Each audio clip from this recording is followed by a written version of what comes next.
Wait a minute.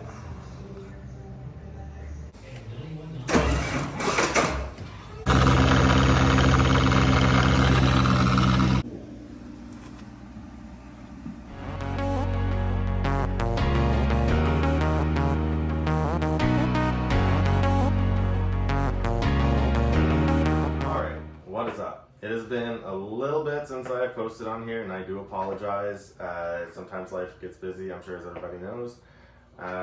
I'm here to give you guys a little bit of an update. I'm sure, as you'll see in the title of this video, we're having a little bit of issues.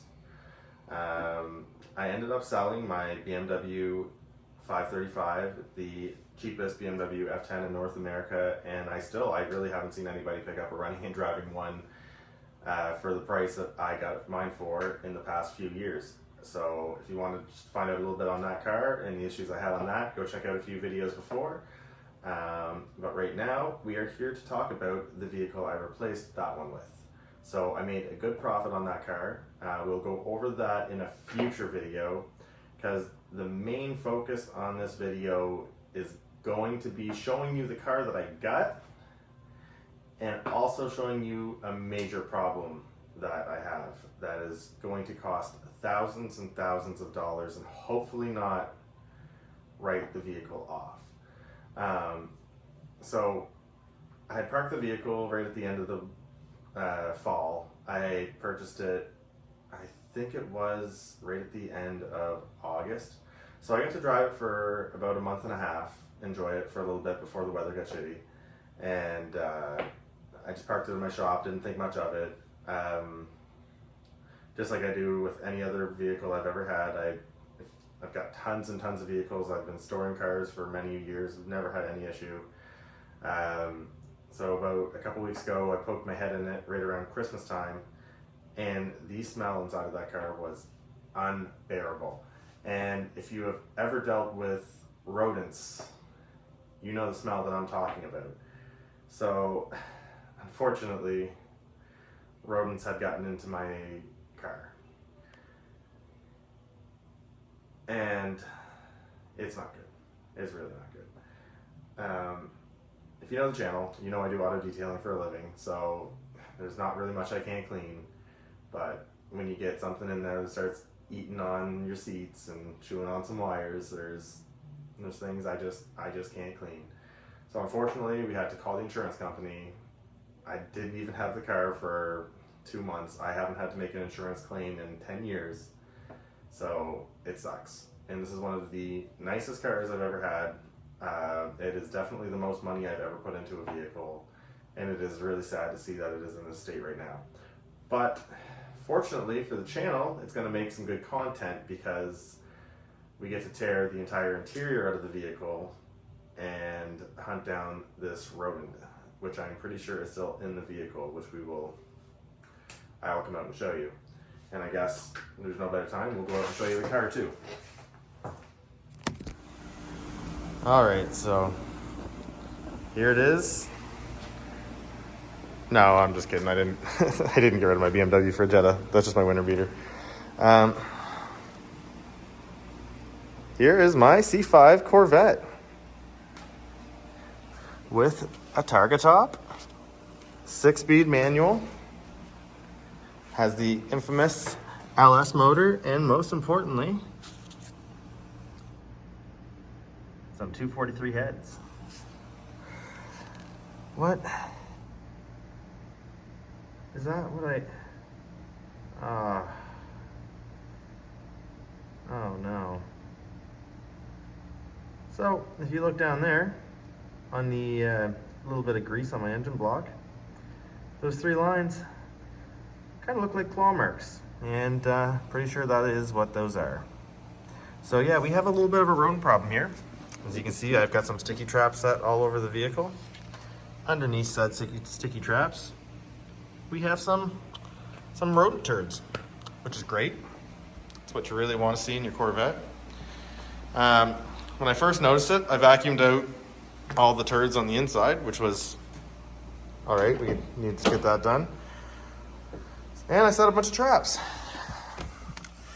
And you can see we do not have anything caught in any of these traps. And even worse, I still have piss dripping out of my dash. So if there was smell-o-vision right now, I wish I could tell you how bad this car smells. It smells horrible. And this car had really nice Z06 seats in it. And let me bring you down here underneath the seat. Hope nothing jumps out and bites my hand. Yeah, look at all that. Oh yeah, it looks like there's even more now. Whatever it is eating out my seat. And if you know anything about seats, these aren't cheap. And this whole bottom is just gone. There's nothing left there now. Don't mind the dust in the car. It sits in my detailing shop and it just gets covered. And we have much bigger problems at hand than a little bit of dust on the car. So later on today, we're going to start tearing apart this whole interior. And unfortunately, I think there is still a live rodent in there, so that's going to make things quite interesting. So we'll bring you back once we start turning some wrenches and let you know what we find. But whatever we find, I'm pretty sure it's not good. I think there is a gigantic nest all inside of my dash underneath that seat. The electronics no longer work in that seat now, so I can't move forward to get to the bolts. That's going to be very interesting to see how we get that out. So yeah, thank you, Stuart Little. No, he's under the dash for sure. Under the dash for sure, but we got some fresh turds. Yeah, this is his living room. You know, his bedroom's under the dash, kitchen's over there. He's definitely missing the boom boom from the side. The bathroom is definitely the driver's floor. That's where it smells the worst. What? It can't start it. The power steering pump's fucked. Yeah. No, it's like it sounds really bad. I give her what? One more time? Yeah, give her one more time. Give her one more try. The crank and stop. It is pretty fucking cold.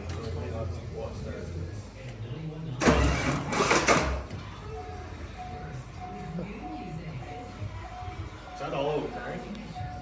Try it again.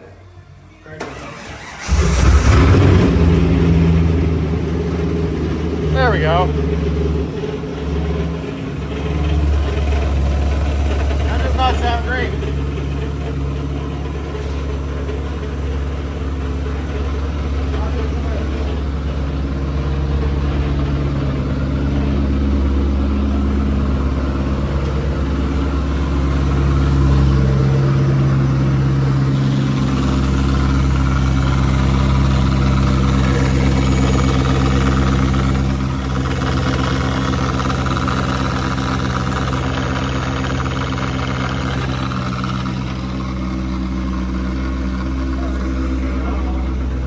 Shut her down.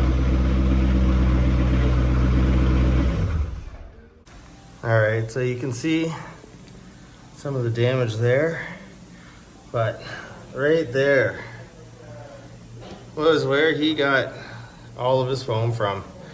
It's kind of hard to see, but you can see that side where the foam's all built up. It's actually all supposed to have a bunch of foam there. So unfortunately now, the seat bolster is all sunken in and it's all ripping. And so yeah, unfortunately these Z06 seats need a little bit of work. This one seems pretty clean underneath so far.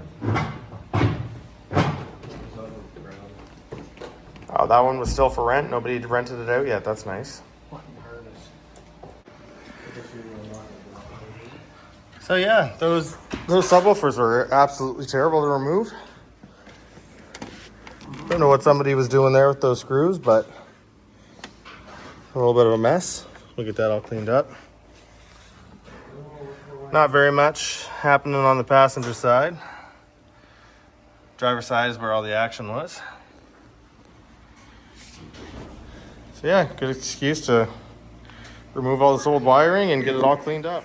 All right, we got some holes chewed, and we got a little bit of nest and a little bit of turd there.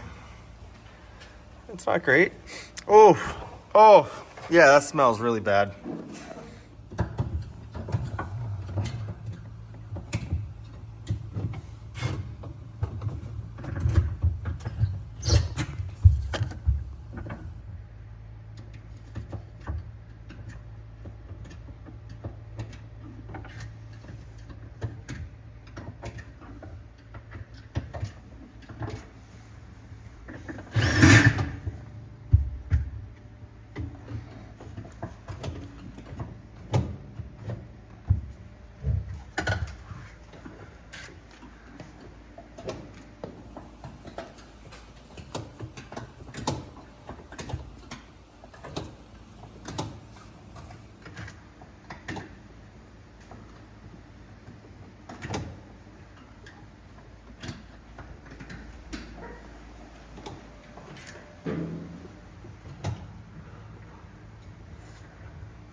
All right, so there is definitely a little bit of an issue back here. This seems to be the main bathroom.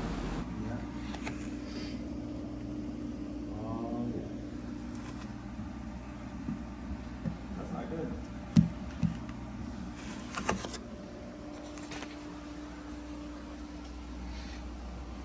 Now that the dash is out, you can really smell it. Yep. That's bad. And then all back inside of there, all that nest. That's good.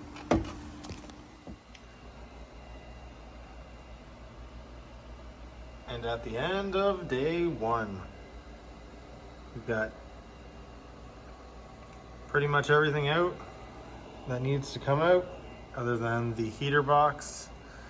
We'll take that out tomorrow, see what's inside of there, and then I can start doing a deep clean on this chassis and contact the insurance company, get some replacement parts, 2 new seats, a replacement carpet, any other little odds and ends that are in the mix that need to be replaced from this absolute disaster. You can see we've got a mouse box set up right there, and a couple more down there.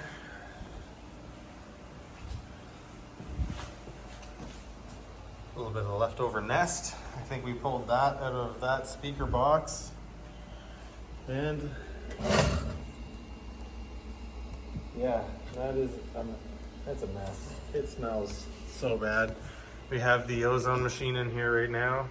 Not that it's gonna do much without windows and a roof, but it's not gonna hurt. If you don't know what an ozone machine is, go on Google.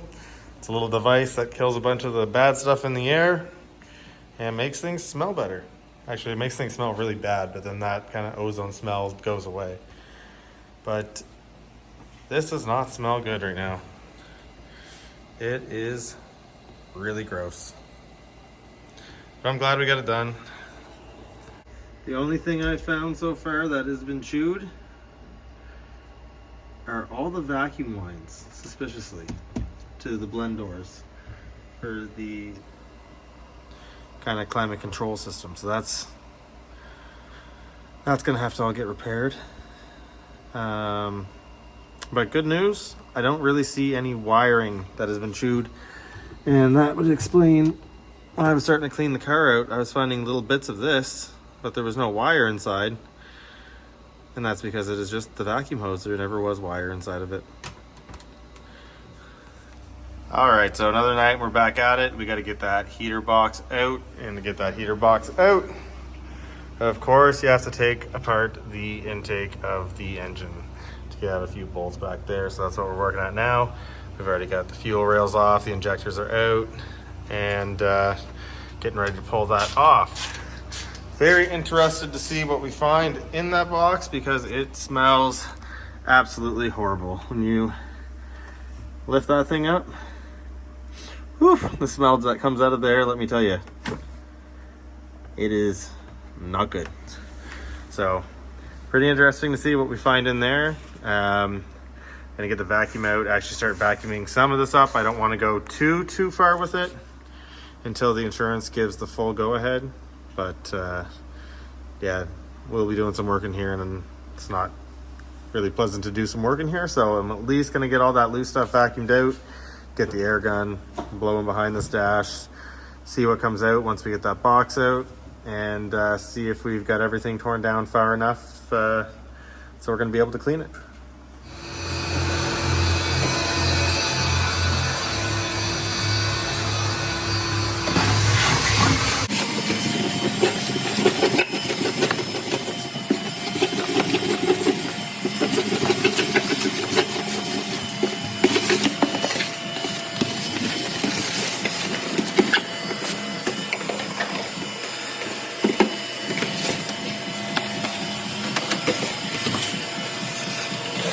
Unhooked, I believe. Grab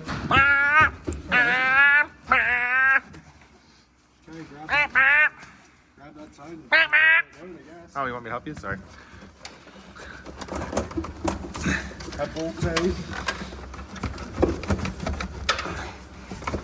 I think it should get some coming through. Oh, we're disturbing the smell.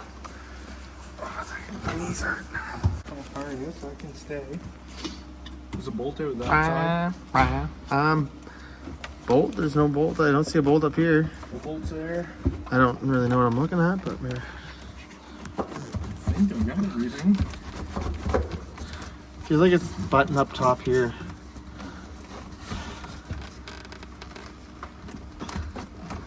What's hitting up here? I think it's just hitting on the studs.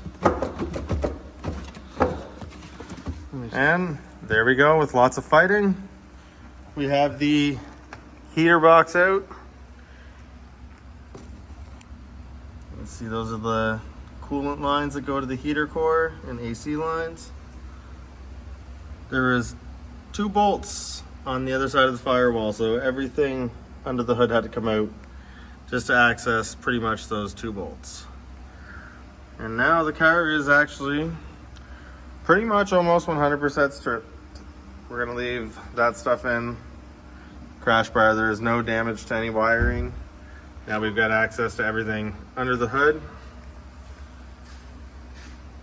And it'll be almost time to clean this thing up soon. So we'll probably end the video right around here, and we'll bring you back on a new video when we start cleaning this, start getting some new parts together, and start getting it all back together and making this look like a car again. So everybody, thanks for watching. Stay tuned. This has definitely been a lot of fun and not a lot of fun all at the same time.